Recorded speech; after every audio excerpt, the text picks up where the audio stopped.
Hi everyone. 18th of April के लिए analysis देख लेते हैं। Nifty future 5 minute time frame है, फ्यूचर का चार्ट है तो वो ध्यान में रखना। लास्ट सेशन में मार्केट में एक अच्छा खासा मतलब गैप डाउन 3-4 दिन से कॉन्स्टेंट गैप डाउन ही हो रहा है। मतलब लास्ट जो भी 3-4 सेशन थे उसमें काफ़ी अच्छा मार्केट गैप डाउन ओपन कर रहा है। सो काफ़ी सारे जो रिटेलर है उनके दिमाग में अभी डाउन साइड के लिए एक इमेज क्लियर हो चुकी है कि मार्केट डाउन साइड मूवमेंट दे सकता है। लेकिन अगर वन साइड सबका थिंकिंग रहेगा तो वहाँ पे मार्केट को ट्रैप करना लोगों को आसान हो जाएगा। तो प्रोबेबिलिटी ऐसा है कि मार्केट एक अप मूव अच्छा खासा दे सकता है उनके लिए जिन्होंने लॉन्ग विजन से या जो भी डाउन साइड के ट्रेड को होल्ड करके रखा है। अगर मार्केट को डाउन मूवमेंट देना है तो फिर भी उसमें एक अच्छा खासा अप मूव पहले आना चाहिए, उसके बाद चाहे वो डाउन मूव आएगा वो अलग बात है। तो थोड़ा सा कल से लेकर केयरफुल होना ज़रूरी है। मार्केट में एक अच्छा खासा अप मूव देखने को मिल सकता है। अगर कोई बड़ा न्यूज़ फिर से कोई नेगेटिव नहीं आ रहा है तो मैक्सिमम प्रोबेबिलिटी है अच्छा खासा हमें अपसाइड निफ्टी और बैंक निफ्टी में मूव देखने को मिल सकता है। टेक्निकल एनालिसिस देख लेते हैं। सबसे पहले मैंने जो अभी सपोर्ट रजिस्टेंस प्रोवाइड किए हैं उसमें शायद आपको लग सकता है कि जोन काफ़ी ज़्यादा है, मतलब यहाँ पे कहाँ पे ट्रेड करें वो समझ में नहीं आ रहा है। सिंपल चीज़ है, आपको एक ही चीज़ का ख्याल रखना है। जो ये ब्लू लाइन मैंने ड्रॉ की है, ठीक है, ये ब्लू लाइन, ये वाला जोन और ये वाला जोन कल के लिए सबसे पहले तो ये इम्पोर्टेंट है। ठीक है, अगर मार्केट चाहे गैप अप ओपन हो रहा है या चाहे गैप डाउन ओपन हो रहा है, ये जोन कल के लिए भी इम्पोर्टेंट है। टोटल प्रोबेबिलिटी ऐसा है कि मार्केट यहाँ कहीं ना कहीं आना ज़रूरी है, चाहे वो गैप अप करके आ जाए चाहे वो कैसे भी आ जाए। अगर कोई भी रीज़न से निफ्टी 22,080 के नीचे कोई कैंडल क्लोज नहीं दे रहा है, कैंडल क्लोज, ठीक है, ओपनिंग से लेके एंड तक अगर कैंडल क्लोज नहीं दे रहा है तो मार्केट आराम से यहाँ तक 22,260 तक आ सकता है, मिनिमम टू मिनिमम। लेकिन अगर कोई भी कैंडल इससे नीचे क्लोज हो गई, ठीक है, तब हम ये साइड अप साइड के लिए जो सोच रहे थे ये टारगेट के लिए, उसको दिमाग से निकाल देंगे। सो प्रोबेबिलिटी फ़िलहाल ऐसा है कि अगर मार्केट गैप अप ओपन हो रहा है तो इस तरह से टारगेट मिल जाएगा, या फिर गैप डाउन ओपन हो रहा है तो प्रोबेबिलिटी ऐसा है कि मार्केट यहाँ से होके यहाँ तक जा सकता है। चलिए, अब ये लेवल को मैंने आपको बता दिया, इसको ध्यान में रखना है, ये दो लेवल को। अगर करंट सेशन में मार्केट इससे ऊपर निकल जा रहा है 22,305 के ऊपर, और अगर यहाँ पे बुलिश कंफर्मेशन मिल रहा है, तब हमारा जो टारगेट रहेगा वो 22,430 के आसपास रहेगा। ये जो भी आपको रेड लाइन या फिर मैंने जहाँ पे लिखा हुआ resistance zone, no trade zone, support zone, तो ये जो भी है वो टेम्पररी सपोर्ट रेजिस्टेंस, मतलब कि इंट्राडे सपोर्ट रेजिस्टेंस है। उसका क्लियर मतलब ये है कि अगर मार्केट यहाँ पे कोई भी बुलिश कंफर्मेशन दे रहा है तो मार्केट यहाँ तक जा सकता है। लेकिन ये जो जोन है वो मार्केट में करेक्शन या तो टाइम डी के यहाँ पे करवा सकते हैं। ठीक है, तो आगे जहाँ जहाँ पे मार्केट करेक्शन ले सकता है, टाइम स्पेंड कर सकता है, वहाँ पे मैंने इंट्राडे सपोर्ट रेजिस्टेंस ड्रॉ किए हुए हैं। वहाँ पे मार्केट में एज अ स्पीड ब्रेकर वो रेजिस्टेंस या सपोर्ट वर्क करेंगे। ठीक है, मेन जो हमारा फोकस रहेगा वो ब्लू लाइन वाला जोन। अगर इससे नीचे 22,080 के नीचे कोई कैंडल क्लोज नहीं मिलती है तब तक मार्केट यहाँ पे जाने का मैक्सिमम चांस है।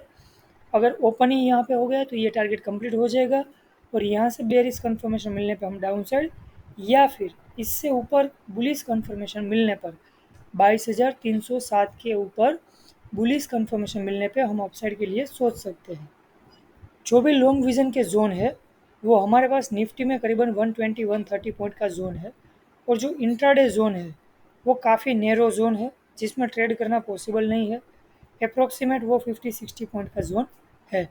ठीक है, ये जो वैल्यू है कल का पूरा दिन, मार्केट कल पूरा मोमेंटम कंप्लीट करने के बाद अगर मार्केट का डे का कैंडल 22,150 के नीचे क्लोज नहीं मिल रहा है, 22,150 के नीचे, जैसे कि देखिए आपको यहाँ पे मार्केट लो लगाया लेकिन क्लोजिंग कहाँ पे दिया, 22,200 पे। वैसे ही अगर कल मार्केट 22,150 के नीचे क्लोजिंग नहीं दे पा रहा है तो आने वाले टाइम में हमें अच्छा खासा एक अप मूवमेंट देखने को मिल सकता है, जो ऑन एन एवरेज 22,500 या फिर हो सकता है उससे भी ज़्यादा अप मूव दे सकता है। ठीक है, अगर कल के दिन में 22,150 से नीचे डे क्लोजिंग नहीं मिल रहा है तब हमें आने वाले टाइम पे एक अच्छा खासा अप मूवमेंट देखने को मिल सकता है। यहाँ पे मैंने सिर्फ लिख के रखा है ये चीज़ को आप आने वाले 1-2-3 दिन के लिए याद रखना, ठीक है। और आप सपोर्ट रेजिस्टेंस ये जोन देख लीजिए एक बार, यहाँ पे जूम कर रहा हूँ जिसकी वजह से आपको ये दो रेड लाइन और ब्लू लाइन की वैल्यू दिख जाए। ये पूरा एक जोन है, यहाँ पे ये जोन है, ठीक है। तो काफ़ी सारे आपको मैंने support resistance on an average 1 zone, 2 और 3 जोन लॉन्ग विजन के प्रोवाइड किए हैं। और जो ये सपोर्ट रेजिस्टेंस लिखा हुआ है वो इंट्राडे सपोर्ट रेजिस्टेंस के जोन है। हो सकता है आपको लगे कि मार्केट में मैंने काफ़ी ड्रॉ किए हुए हैं, लेकिन कुछ दिन से जिस तरह से मार्केट बड़ा गैप अप या गैप डाउन ओपन कर रहा है, तो बाद में आपको प्रॉब्लम ना हो ट्रेड करने के लिए, इसलिए मैंने एक्सटेंडेड सपोर्ट रेजिस्टेंस भी आपको प्रोवाइड कर दी है। अब बात करते हैं बैंक निफ्टी की। बैंक निफ्टी में भी जो हमारे पास जो जोन है वो अच्छे खासे है। निफ्टी के कंपैरिजन में बैंक निफ्टी में काफ़ी अच्छा जोन है, करीबन 550 पॉइंट का, 550 पॉइंट का लॉन्ग विजन का जोन है। और जो इंट्राडे जोन है उसमें थोड़ा सा ट्रेड करना डिफ़िकल्ट है, क्योंकि मिनिमम हमें 130 पॉइंट के ऊपर के जोन चाहिए होते हैं इंट्राडे, लेकिन ये सिर्फ 100 पॉइंट का जोन है।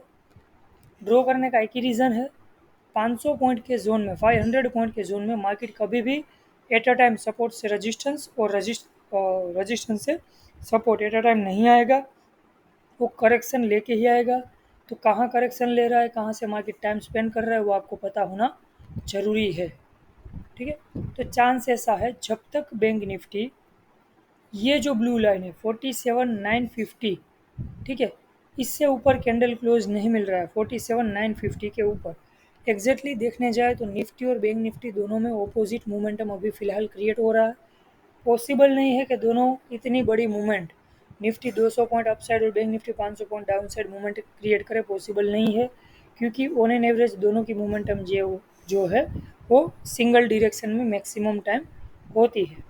तो या तो निफ्टी में मैंने जो आपको वैल्यू दी है वो ब्रेक हो जाएगी, या फिर बैंक निफ्टी अपना ये जोन ब्रेक करके ऊपर निकल जाएगा। लेकिन सिंपल हमें क्या देखना है, जब तक बैंक निफ्टी में 47,950 के ऊपर कोई बुलिश कंफर्मेशन नहीं मिल रहा है, तब तक आपको डाउन साइड के लिए ट्रेड को फाइंड आउट करना है, ठीक है, ये स्टॉप लॉस के साथ। और अपसाइड के लिए 47,950 के ऊपर बुलिश कंफर्मेशन मिलने के बाद ही ट्रेड के बारे में सोचना है। अगर मुझे यहाँ पे कोई बुलिश कंफर्मेशन मिला तभी मैं अपसाइड के बारे में सोच सकता हूँ, अदरवाइज़ मेरा जो व्यू रहेगा वो ये एस एल बड़ा हो जाएगा, तो आपको थोड़ा सा केयरफुल रहना होगा। यहाँ से 200 पॉइंट है, कोई रीज़न से बड़ा गैप अप ओपन नहीं हो रहा है और इसके ऊपर कैंडल क्लोज नहीं मिल रही है, तब तक मार्केट बेरिश है। जैसे ही इसके ऊपर कैंडल क्लोज हो जाएगी, मार्केट का ट्रेंड चेंज हो सकता है, हमें नए सपोर्ट रेजिस्टेंस को ड्रॉ करना होगा। अभी ओबियस है कि नया सपोर्ट रेजिस्टेंस 500 पॉइंट के डिस्टेंस पे ही आएगा, लेकिन इंट्राडे जो सपोर्ट रेजिस्टेंस है उसको आप, अगर आप हमारे पुराने व्यूअर हैं और आपने वॉल स्ट्रीट में कोर्स किया हुआ है, तो आपको पता होगा कि यहाँ से नेक्स्ट सपोर्ट रेजिस्टेंस हम कैसे ड्रॉ कर सकते हैं, ठीक है। सो ये जोन को आपको ध्यान में रखना है। ये जो अभी फ़िलहाल मुझे दिख रहा है यहाँ पे ये सपोर्ट और यहाँ पे पूरा ये रेजिस्टेंस, ठीक है। चलिए, और बाकी के जो भी सपोर्ट रेजिस्टेंस के जोन है वो इंट्राडे सपोर्ट रेजिस्टेंस के जोन है, तो आपको उसी मुताबिक उसमें ध्यान रखना है। चलिए, चांसेस ऐसा है कि हो सकता है मार्केट एक अच्छा खासा बुलिश मूवमेंट हमें दे सकता है, लेकिन बुलिश मूवमेंट देने के लिए अगर बड़ा मूवमेंट देना है तो बैंक निफ्टी में इससे ऊपर मार्केट को जाना होगा, अदरवाइज़ करेक्शन मिल जाएगा, या फिर हो सकता है मार्केट कहीं ना कहीं ये जोन में फंस जाए, ठीक है। देखते हैं जो भी हो। और एस्ट्रो टाइम के बारे में आपको बात करूँ तो एस्ट्रो टाइम जो है वो अप्रोक्सीमेट मार्केट में ट्रेंड रिवर्सल और एक जो है हमारा कि आपको एक इम्पोर्टेंट टाइम रहेगा, वो दोनों मैं आपको बता देता हूँ। सबसे पहले जो ट्रेंड रिवर्सल टाइम है वो काफ़ी लेट वाला टाइम है, ठीक है, काफ़ी लेट टाइम है, क्योंकि मॉर्निंग में मुझे फ़िलहाल ट्रेंड रिवर्सल वाला मूवमेंट कोई दिख नहीं रहा है। एक जो हमारा टाइम रहेगा वो अप्रोक्सीमेट 2:45, ठीक है, ट्रेंड रिवर्सल मतलब डे के एंड में रहेगा 2:45 ट्रेंड रिवर्सल। और इम्पोर्टेंट टाइम है 12:40 से लेके 2:40 तक, 12:40 से लेके 2:40 तक, ये 2 घंटे अगर मार्केट आपको हमारे कोई भी नो ट्रेड जोन में फंसता हुआ दिख रहा है, जैसे कि ये नो ट्रेड जोन रहता है, ऐसा जो जोन है ब्लू वाला ये है, या फिर ये जोन है, ये नो ट्रेड जोन है। अगर 12:40 से 2:40 तक आपको कोई भी जोन में मार्केट फंसता हुआ दिख रहा हो तो ट्रेड को अवॉइड कीजिए। चांसेस ऐसा मैक्सिमम है ये जो टाइम पीरियड पे मार्केट अगर नो ट्रेड जोन में फंस गया तो पूरा साइडवे हो जाएगा। ठीक है, चांसेस थोड़ा सा ज़्यादा है।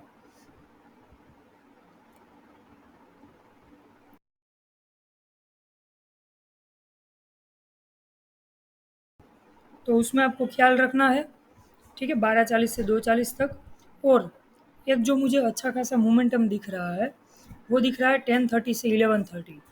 10:30 से 11:30 को मुझे एक मोमेंटम दिख रहा है जो फिलहाल ऐसा लग रहा है कि वो मोमेंटम पॉजिटिव होने का चांसेस ज़्यादा है। 10:30 से 11:30 टेक्निकल एनालिसिस को साथ में लेकर ही एस्ट्रो के साथ में हमें सोचना है। अगर 10:30 को आपको कहीं पे भी मार्केट को हमारे सपोर्ट जोन पे दिख रहा हो तब हम जो हमारा ट्रेड में कंफर्मेशन है वो अपसाइड का काफ़ी बढ़ जाएगा। ठीक है, तो थोड़ा सा वो केयरफुल रहना है। 10:30 से 11:30 को एक हमें अच्छा खासा मोमेंटम देखने को बुलिश साइड मिल सकता है, या फिर मार्केट एक बुलिश मूवमेंट दे सकता है 10:30 से 11:30। 2:45 को ट्रेंड रिवर्सल है और 12:40 से 2:40 के आसपास आपको नो ट्रेड जोन में फंसता हुआ मार्केट दिखे तो ट्रेड को अवॉइड करना होगा। ठीक, ओके गाइज, चलिए नेक्स्ट वीडियो में मिलते हैं। Good bye, take care.